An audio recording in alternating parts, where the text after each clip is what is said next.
Well, thank you, Dr. Murphy, for joining me today. I really appreciate you taking the time out of your busy schedule. I know that this Congress that has just started has been off to a rather interesting start, and I'd love to hear your commentary on it. I'm glad that we finally have a speaker. So you got to walk me through that process just a little bit, because I know everybody's dying to hear about it.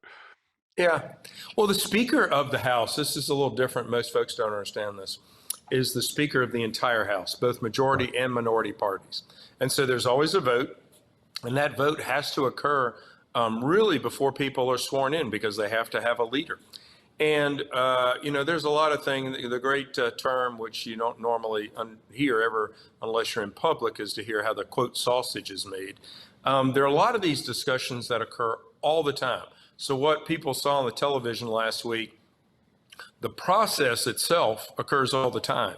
Now, the grandstanding and all the other stuff, a lot of folks, sadly enough, both Republican and Democrats, and sometimes Republicans do even more of a job of this, of grandstanding to the camera. A lot of that was grandstanding to the camera. The most substantive differences in our quote rules package, how we run Congress, had already been decided a month before, and infinite majority of the Republican caucus wanted these things. It's actually taken the power away from a centralized speaker's office, which is what Speaker Pelosi did. She brought all the power in her and put it in. And what we did is we put it back to the committees, back to the members. That's where it should be. And there were just few stickling points that really, honestly, in the big scheme of things, were very, very inconsequential. Just, sadly enough, after a week, tensions go up. I reminded our members that what happens when a new pope is elected is all the College of Cardinals, all they do is they get locked in the Sistine Chapel.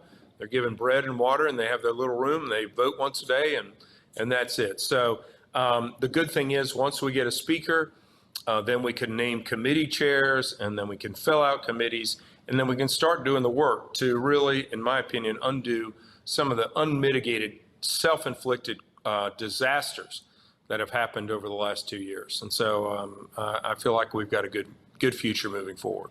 Oh, I do too. By the way, congratulations on being selected for the Ways and Means Committee. I mean, that's a big thing for North Carolina. It's a big thing for our region of North Carolina. So, yeah, I Yeah, just want to say congratulations and hear a little bit of your thank thoughts you. on that. Well, it was the original committee of Congress, and when Congress was first begun in the late 1700s, you didn't have committees. It was anybody could bring anything forward. Ways and Means actually went back.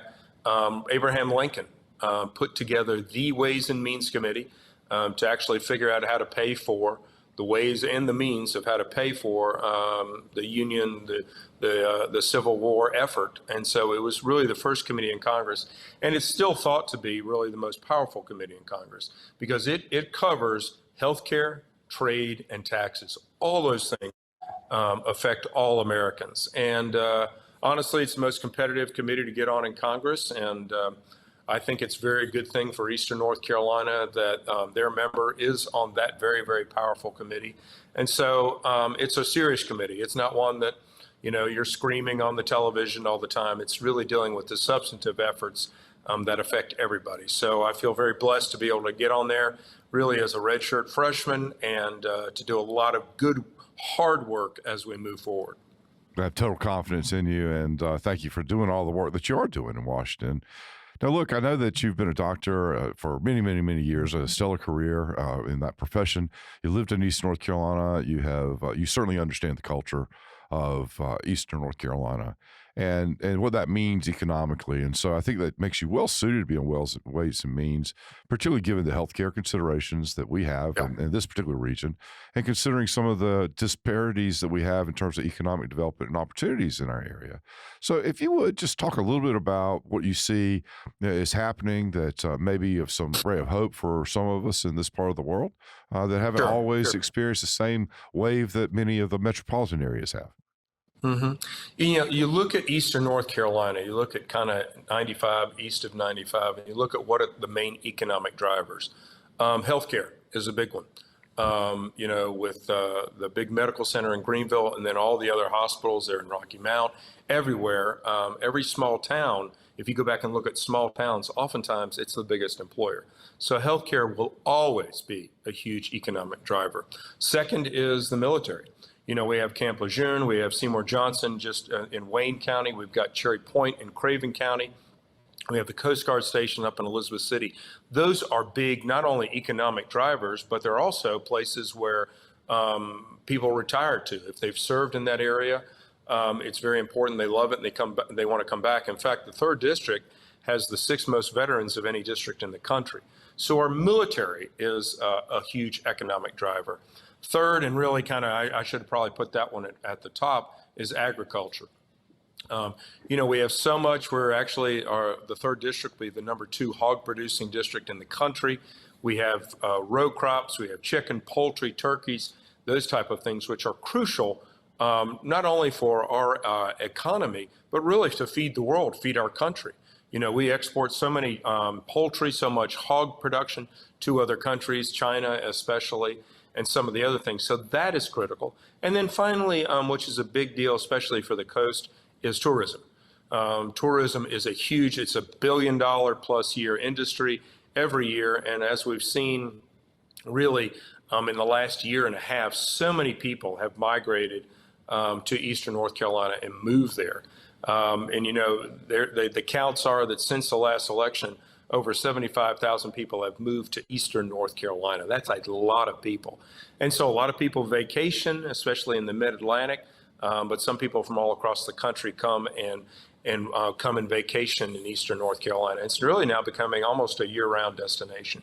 So those are the 4 big economic drivers for Eastern North Carolina. The healthcare is not going to go away. We're always going to need that. I'm working on solvency of Medicare because the money in the Medicare Trust Fund is running out. We actually, people, have to think about this. In 1965, when Medicare was first put into effect, the average life expectancy was 70 years.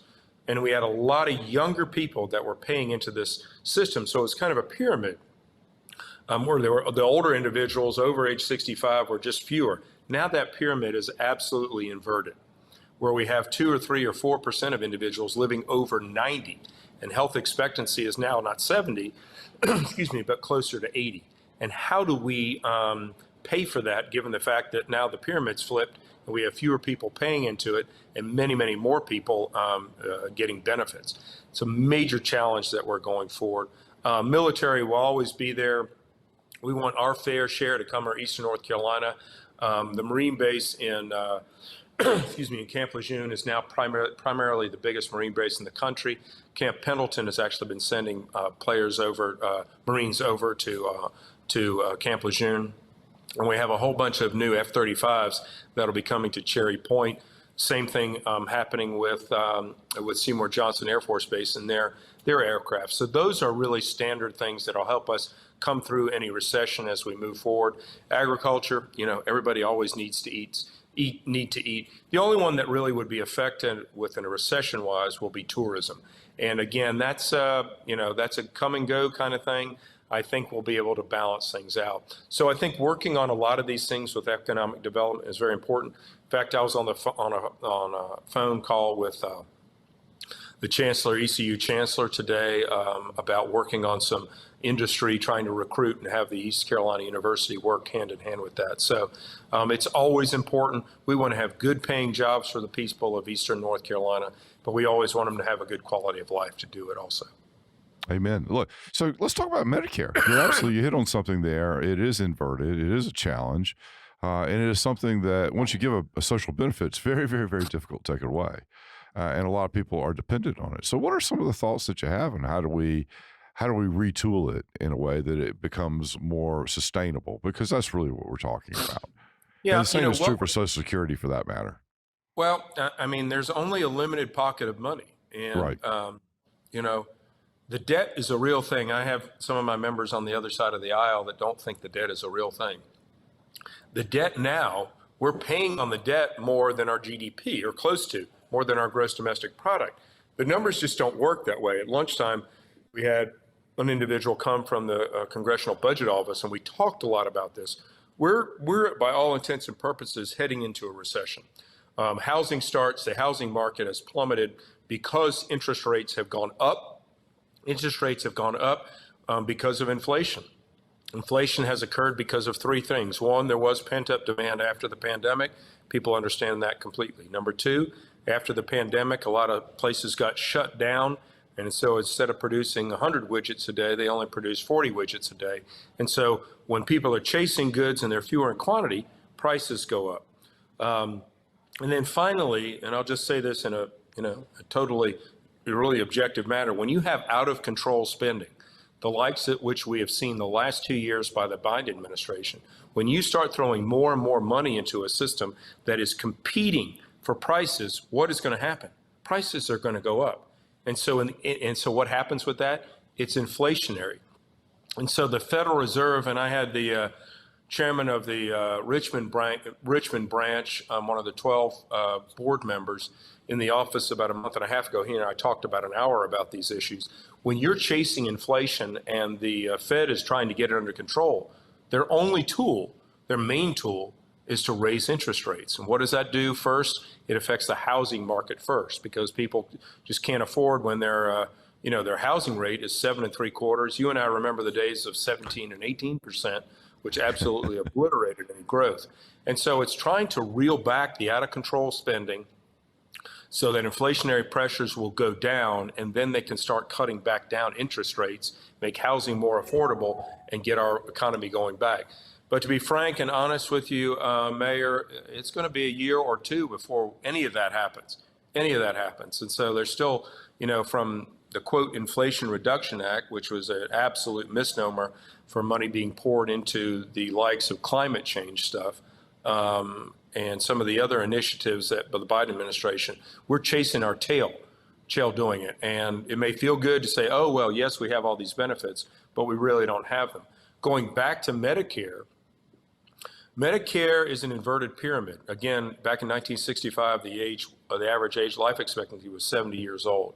And now, 50 years later, we have to revisit what that life expectancy, what that means for our life expectancy to go up into the high 70s, if not 80s. And we're probably going to have to push the ages of eligibility up a little bit. We're growing older, but we're healthier when we're 65 than we were in 1965.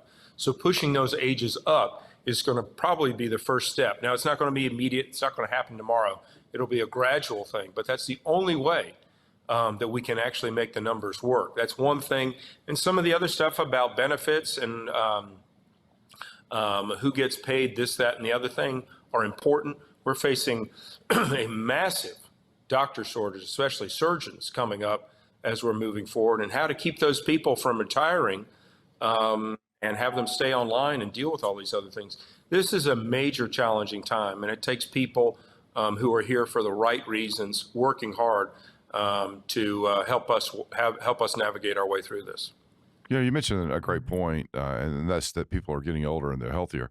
I got to tell you, some of the best employees that we've had and continue to have are between the ages of 60 and 75. I mean, I got to tell you, committed, want to work.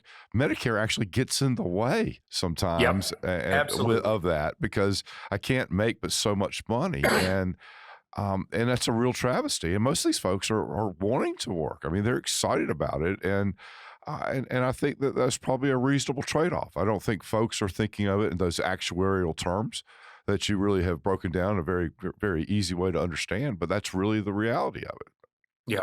If we have older folks that are over 65, 70 that want to work, there should be absolutely no restrictions on them being able to do it. Absolutely none. They want to work. We need the workers, and they're paying taxes. Absolutely no restrictions whatsoever. They're feeding into the system. That's a beautiful thing. Yeah. I don't know. Probably my wife would lock me out. I had a fellow member said his wife told him that she married him for life, but not for lunch. So in other words, so he's got to go out and work during the day, and it just was pretty funny. But I mean, what are you going to do? Sit back in a rocking chair if you're able to work? Now, again, as we get older, sometimes more infirmities set in, and those are understandable.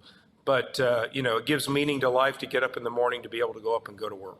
Well, I can say this. I've tried retirement a couple of times, and I failed at it miserably because it's just not but so many rounds of golf you can play, not but so many fish you can catch, not but so much you can do before it has no meaning. And the truth is, I think we were all designed and built to bring to the table, things, our gifts and our skills, and to try to better those things around us. And so I failed at it. So many people around me have failed at it. So I guess that's a good thing, I guess. Yeah. But look, tell us a little bit about what your personal goals are here in Congress in this particular term, and how can we help you? Well, I appreciate that. So being on Ways and Means, oftentimes a lot of our personal goals come from committee work. Obviously, working on Medicare and taxes and trade is going to be a big thing. But I've also had two kind of side efforts, if you will, which are not going to go away. Number one is free speech.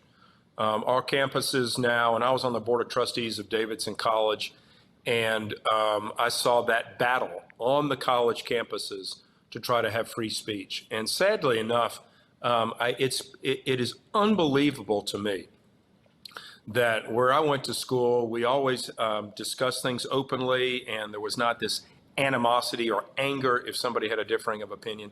But absolutely, the left's taken over college campuses to the point now, one recent poll said that up to 25% of students said on campus it was okay to shout someone down if you disagreed with them.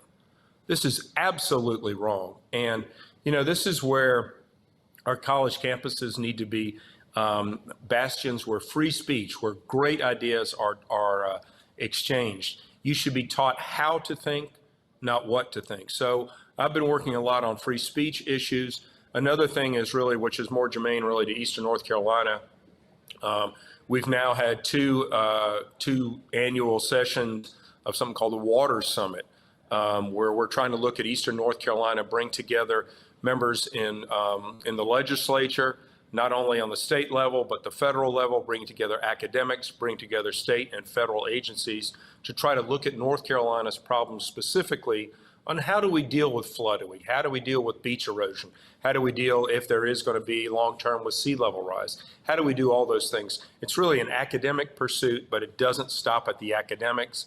It actually turns into legislative initiatives and actually turns into plans for that matter. So, and then also, and I'll just end with this, it's also critically important to support our veterans, those people who have put their name on the dotted line to serve our country. I look at that honestly as a two-way compact. They put their name on the dotted line. They sacrifice, their families sacrifice to serve our country, and sometimes they pay the ultimate sacrifice. But once they've turned their boots in and done those other things, it's up to us. I think it turns upon us. It's incumbent upon us to fill our part of the contract, and that's taking care of our veterans. I've had a lot to work to do with those who've had traumatic brain injury, PTSD. Those have been things I worked on in the State House and I continue to work on here in Congress. That, and then again, I'll actually conclude with the opioid epidemic, which was near and dear to my heart when I was in the State House. Last year we lost 107,000 individuals in the country to opioid overdoses, and I fear it's going to be much worse this year. Our southern border has become a gateway for drugs. The drug cartels own our southern border, and this nonsense, absolute nonsense, needs to stop. So a lot of things to work on here in Congress. Well, look, thank you for doing it. Now, how can we help you in that whole process? I mean, other than vote for you, and obviously campaign contributions help, but what other kind of support can we provide? Well, those things are not, one of the job that I hate the most is asking people for money, but it's part of the process. You have to run elections, you have to run campaigns, and if you find a person, elected official, state house, state senate, Congress, Senate, that you believe in, who carries your values, I think it's incumbent upon you to support that person so that your values are then carried forward. The way you think and the way you deal with issues is supported then in the next step in Congress. It's one thing to talk about it. It's another thing to actually do something about it. And if you have good individuals who are willing to come out of their daily lives, I still love being a doctor. I still try to take care of patients 2 or 3 days a month. But if you have good individuals who are willing to come out of their daily lives and carry your wishes forward, I think it means supporting them. So Prayers are always, always, always welcome. This is not an easy job, as you well know. Absolutely.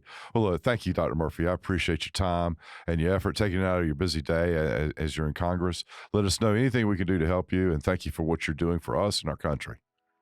Great. Thank you so much. God bless, Mayor. You take care.